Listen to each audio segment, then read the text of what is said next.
welcome back to Precision Customs TV. Before I share the clip that we recorded last weekend when we met Paul Mahon, I just want to say a big thank you to all our followers on Facebook.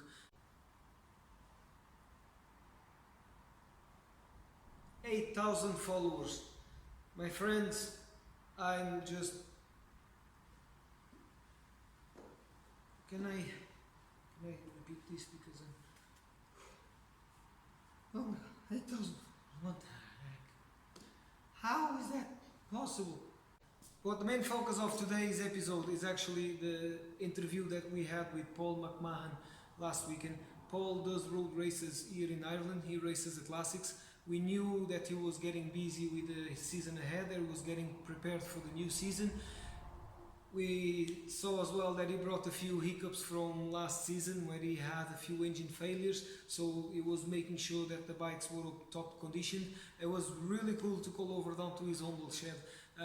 We chat for hours. I think we forgot that the video was recording. The video is quite long, but we covered up so much aspect of not just the road races, but the bikes itself, the history of the bikes. And again, I really think he's the best person to tell you exactly what was going on there. It's quite simple. What's going on here is the aftermath of not so great racing season last season. What you're looking at is 1960s bikes. I race classic 350. This engine here, I've just put the crankcase on and torqued it down. This has just had a new gearbox. That's the old one. That's more or less what happened to the other one during the season. So obviously they go through a lot of abuse anyway, because we're talking about racing. They do, but they can take abuse. They can really take it out. Yeah, they run at, when we run these, they run at 10,000 RPM. And then if we run them above that, 11 and a half, we're probably going to break a valve spring. There's even a risk that we could weld a valve to the valve cover. Yeah, so we run them at 10,000, and we usually have fail-safe mechanisms so they don't go. You wouldn't go above the... No, but our fail-safe mechanisms tend to be a little strip of red insulating tape across the 10 on the rev counter. That's all the instruments that we'd use as the rev counter, just looking the engine. Sometimes I'd like an oil pressure gauge, I'd like something else, but it all adds weight. I can't really. You cannot take more. No, I can't really I can't justify stripping a pound off the bike and then adding another few kilos at Christmas. But for the class rate, but they do take abuse. They run at 10,000 RPM all the time. It's the only way we run them. They're not like a road bike where you're just going through the gears and going on. So everything takes abuse. These engines, even with classic bikes, there's all different level or standard of engine. The three engines that I have here in the shed in various states of repair, I'll show you the other ones in a second, is more or less a standard bottom end. You have a standard road gearbox, you have a standard crankshaft. Some lads will then lighten their crankshaft to put a 6-speed gearbox in. Yeah, that was something that I saw on the bike about lighting, even the drums. They go down to the point of actually machine the drums and just take that little extra out of it. But you see on my one we drilled holes in it. They're all drilled holes in the whole of it. Two reasons. Now the mentality behind this might make you smile. There's two reasons. Some people cut the hole, I'll just leave the arm on and cut the hole on the drum off so you can see like that one over there. This one has holes drilled in it. Lets air in. It's supposed to keep the brakes cool. I don't know why, because I don't use the back brake unless it's an emergency. I wouldn't be going near it too much. But what actually happens is when it gets wet and you do need the back brake, all the rain goes in there and it doesn't work very well. So that's the mentality behind it. When it comes to whether we're serious about racing, there's a certain rivalry involved in the classic racing. But look at me. It's not as if I'm going after MotoGP. No, next year, you know what I mean? So it's you're really good competing fun. and you're putting your time and your passion and everything, because one of the most important things that I take out of it is it's very hard for someone to try to get it into it, thinking that it's impossible and that the money and that. I think it's the other way around. I think we make it a big, I had other things that kept me busy most of my life. I had a dabble at racing, which I love. I've had bikes since I was 14 years old, so I've had bikes nearly 40 years. I don't own a car for the road. You can see all the bikes around. I know you were saying you're commuting with that CBX, I commute with the CB. On the snow, on the rain, on the sleet, all year round. snow. Yeah. So I've always been into bikes, but I had a dabble at racing when I was 18 back in the 80s, and I did a bit of Brands Hatch. I went to the Chas Morton racing school. I went to the Brands Hatch racing school, and I felt 10 feet tall. It was a big ego thing. Lasted a season until I ran out of money, and then I got busy all my life. And really, I started racing again when I was 50, about 4 years ago. So it's never too late. So no, I did my circus. I got my road license, and now I mainly just do the road. The roads are much harder on the bikes than the circuit is, but the circuit is much harder on the tires. Nice thing about when you get old and you get put on a little bit of weight like me, the roads are a little bit more dangerous, but you get a rest. You know, you do bounce a lot on the road. You bounce a lot, but you get a rest. You can be flat out for a while, getting a breather. On a circuit, that doesn't happen. On a circuit, you're into a bench, you're on the brakes, you're up through the gear, and you come back sweating, and you lose about a stone every race, which maybe isn't a bad thing. But the roads are tougher on the bike, but they're easier on us. The roads. How many races do you do a year? I try to do 10. Usually 7, 8, 9, something around. And it's every weekend, as soon as the season starts. That's only the last couple of years it started. I thought we could get 6 or 7 in a row, and that is a lot because as soon as that bike's home, 8 o'clock on a Sunday night, you have to basically. She's on the bench, not necessarily stripping an engine, but she's on the bench. I could go a season or two without having to do too much, without having to do anything to the bike. This year, I've been dogged with gearbox problems. This is a borrowed engine. This engine here is ready for the cams to go back in, which are away being reprofiled. We'll come back, but I'll tell you about the top end of the engine in a minute. As I said, the bottom end is more or less standard, but I can tell you what we do to the top end. I'll show you that in a second. But this engine here, if you have a problem, an O-ring, a little break in a clutch gasket, the oil system on these is very, what's the word, a bit snowflakey. And if you get a problem, you don't get the oil to the cam box at the top. Can be serious. I got that problem and it's my fault and I hold my hands up. I should have bled the oil. There is a little screw on the end of the cam boxes that you undo, you wind the engine over until the oil comes out and you know it's feeding. I didn't do that. I did 10 laps of Enniskillen on the roads, not knowing it was dry. I did find out after the 10 laps. Then there's a bit of error and trial as well along the years. Yes, the experience there is, comes from these little things, and you kind of what it is thinking out of there. That dog is mad. Excuse me for defaulting. So that's this engine. What I've had to do with this one is to completely strip, check, clean, rebuild. Didn't have to change anything. I was lucky. My pistons and rings. They're still in. Pistons and rings. What you find there? Rabbits. Put that little chain on somewhere. It will hook on, so that's it.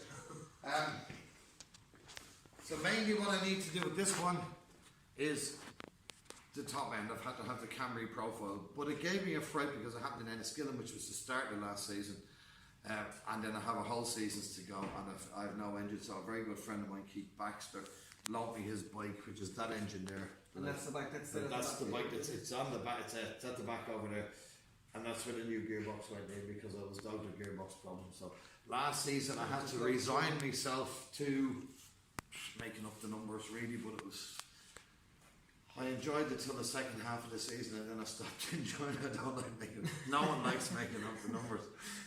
So that's what happened to that engine. So that engine's now going to that engine's going to be ready, but I'm not going to use it as my first engine because I sourced this engine, which as you can see is completely stripped at the moment. So you went through everything on that one as well? Again? Gone through everything on it, cleaned it all up, crankcases are cleaned up, bottom end's ready to be rebuilt.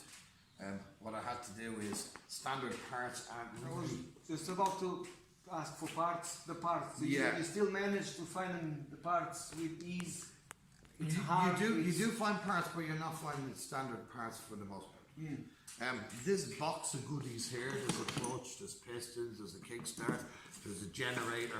They'll all end up on eBay, they're not going back on the bike.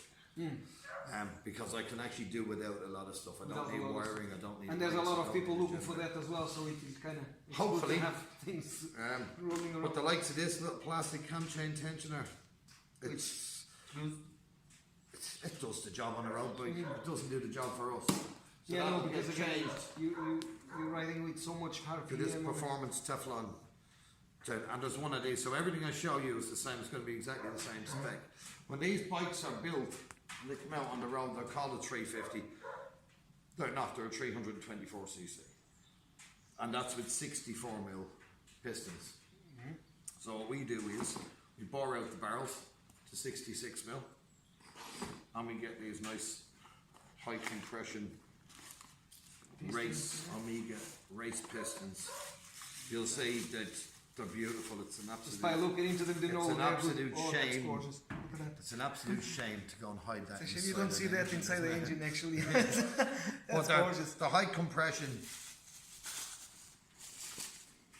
So that's the first thing we changed. That brings the bike up to a genuine Genuine 350cc.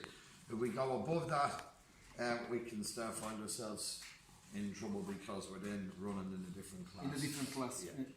Yeah. So 66mm pistons, they'll go into this one. It's hopefully that should be rebuilt all the way up to the head this evening. We have the cam chain tensioner that goes in. We'll then go into the valves. Valves, I'll just stay standard. We normally port the head, which just means polishing up all the widening things and allowing a little bit more air in. Port the head. Valve springs, those valve springs will be going. We'll be using kibble white titanium valve springs, which Give me a bigger lift on them. yeah, which I still have to source. Generator or anything won't be going on. I'll show you the. Basically the electric circuit, because they don't run with lights. No, we they don't have run with any- starter motors. They don't. Anything. No, That's in fact, that's if not if needed. you You look kind of. there, that's the starter That's the motor starter, for this yeah. bike. So it's just. You run that On up, the back you put wheel. the go-kart wheel on the back spinner up, and it's just the That's same as pushing without quite so much effort. The ignition will be different, but what we will have, and I don't have them here to show you, is the camshafts are sent off, they're rehardened, they're reprofiled, so I've got higher lift, more aggressive. And you can get Cams. more fuel into the engine with that, and can get more. Yeah, and RPM it just quicker. and it means that all the markings that are on these engines are no good to me anymore. So everything Normally, then if you has want to to be do valve adjusted, time, you line it adjusted up top dead timings. centre and you line up your marks. These don't have marks. Do you find that information easy on the internet? You No. Get, it's No, something that you have to. most information, but it's I will get over the telephone with other people to race these and other people to build these. If you're not building your own, to have to Then you don't that know. one I was told with gearbox problems. Let's get a gearbox in it. That now has to go back in Keith's bike. Then I'll build these two. I'm going to take these up to a friend of mine in Newton Ards up in Northern Ireland, and he'll actually show me, because this is something that I haven't done before, is to set up the valve timing. Yeah. He'll also set up the ignition timing. Now, if I just go through there, I'll show you the ignition we use. We take off the generator cover, which normally comes out to here. Generators taken off, rotors taken off, all that sort of stuff is gone. And what we use, I've got a brand new one here. I won't take all the bags to show you. It just but this plate goes on in its place. And you can see how nice and machine she is, because that's all really ultra lightweight. And It's all ultra lightweight, it's all aluminium, but and there's a washer on there. But that plate goes on there. That takes the place of the generator cover. And then we use this. And this is a PVL ignition system. They're not cheap. You can pay anything up to €1,000 for them, but you can get them cheaper maybe online. They've got two pickups which go onto that plate that I showed you, and a rotor arm. And a rotor So arm. all the wiring that's on, and then you have two coils on the frame, two ignition coils. that's it. So basically, all you need is spark. That's I mean, the, yeah, the and this what the bike generates its runs own on, spark, and generates that's its just own generates power the spark, yeah. It's a little magnet. So Just all I again, have the is question of the timing and all of that. That's I've got two wires to each coil. That's all the wiring. Once she's timed up properly, that's all the wiring. But I mean, but I'm So there's no battery, there's no yeah. there's no Well, you don't need it anyway. Like obviously, like So there's certain things, because you're taking original stuff out of the bike. There's always, you know, anything that you're gonna do on it has to Yeah. work according to your needs. I do keep a manual. I keep a manual for torque settings and stuff, but for most of the stuff, I don't have on the bike anymore, so I don't need. I've no Yeah. electrics, There's I've no battery, I've no indicators, I've no lights, I've no. Even the wheels are changed. This is the frame, Which I not for this engine, because this is where it gets complex. This engine goes into the one over in the far corner, which is the one I borrowed from Keith. So that'll go in, and that bike will be rebuilt. That engine that's in bits over there, that's going to be my number one engine, because it's got less wear and tear on it. So that will end up in here. That engine will come everywhere with me, and because everything will be duplicated and it's completely same spec, if I was to blow anything on the engine that's in it, it'll take 20 minutes to take the engine out and have the other one in and get back out on track. And what model are you racing with? It's a Honda CB350K. This one is, I think it's a K1 or a K0, but they call them K4s because every part that we need is all interchangeable. So they call them K4. We have fairly strict guidelines. If you race 4-stroke on the classics, a 4-stroke has to be pre-1972. A 2-stroke has to be pre-1967. But a lot of the, yeah, now when we say that, this is a standard frame. This is a 1968 frame, and that engine was a 1968 engine. But when they say 1972, there is a little bit of leeway. We can do more or less what we want inside the engines. We can have disc brakes, which we have. The forks, especially machined to take the disc. Yeah, because I could see you could barely put a leaf there. Yeah. Well, it's still workable, still. Oh, it's still workable, but it's it's simple, it's simplistic, and it's genius. Most people are not racing with standard frames. Few are, like myself. Most people are racing with Drixton frames, which are specialist made frames, and a lot of parts will be new. People say, well, hang on, how is that classic racing? Yeah. It's classic racing because you can only race either 1972 or if the K series was extended, say to 74, 75. So long you can use technology that was available in 1972. So you can take something from say 1973, 1974, so long as that technology was available in 72. Okay. So everything's going to be. Yeah. So you can have new parts. I've got new pistons. I've got a lot of the internals of the engine. The ignition system is new. You can use that so long as that technology was available at the time.